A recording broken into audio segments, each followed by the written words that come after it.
तरह के एमसीक्यूज आपके कुछ आने वाले हैं, ठीक है।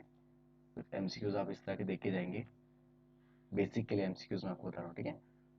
सैम्पल पेपर एक बार देख लीजिए इसी बेसिक, क्योंकि अपनी साइड पे डाला है तो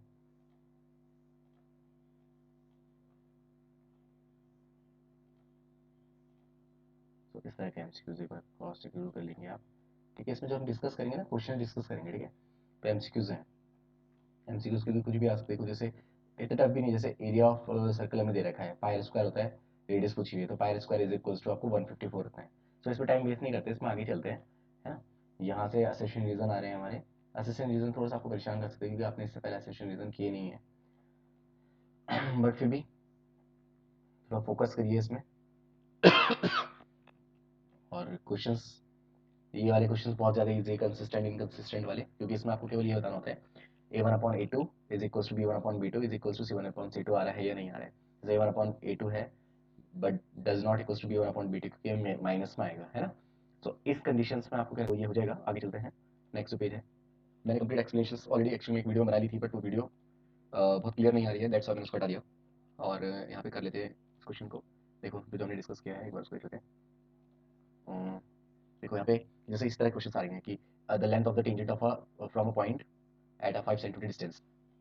तो आप इस क्वेश्चन को ऐसा समझ लीजिए कि ये एक सर्कल है और इसके सेंटर से 5 सेंटीमीटर अगर आप दूर जाते हैं तो एक पॉइंट आपको ए मिलता है, वहां से आपने टेंजेंट ड्रॉ करी जो कि 4 सेंटीमीटर की है। आपसे पूछा जा रहा है the radius of a circle क्या होगी।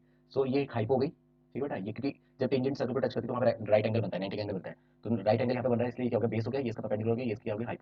पाइथागोरस से होने वाली ab का square is equals to ac का स्क्वायर और प्लस bc का स्क्वायर। सो bc यहाँ पे क्या है, इस टाइम आपकी रेडियस है, ठीक है बेटा। सो 5 का स्क्वायर 25 एंड 4 का स्क्वायर 16 आ गया, प्लस और इधर माइनस में आ जाएगा, स्क्वायर 9 आ जाएगा, 9 का स्क्वायर करेंगे तो 3 है ना। तो bc यानी कि रेडियस जो है हमारे पास वो कितनी आएगी, 3 आ जाएगी।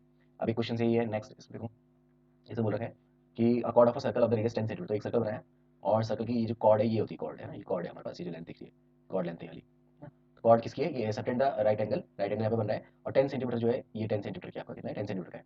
Find the area of the minor segment. Minor segment कौन सा होता है, ये वाला जो नीचे नीचे शेड कर रखा है। तो उसके लिए क्या करना होगा, पूरे एक सेक्टर में से, यहाँ से पूरा जो एक सेक्टर बन रहा है ये, इस पूरे सेक्टर में से बच्चों क्या माइनस करना होगा मुझे एक ट्रायंगल। तो सेक्टर का फॉर्मूला क्या होता है आपका, theta pi square upon 360 minus 1/2 triangle का एरिया। राइट एंगल इसका हम वाला फॉर्मूला लगा सकते हैं, ठीक है। आर की वैल्यू में 10 लेके 10 का स्क्वायर किया upon 360 minus perpendicular upon base, इसका फॉर्मूला 1/2 बेस इनटू हाइट। तो बेस और हाइट ये इसकी ये हो जाएगी, ठीक है, 10 और 10।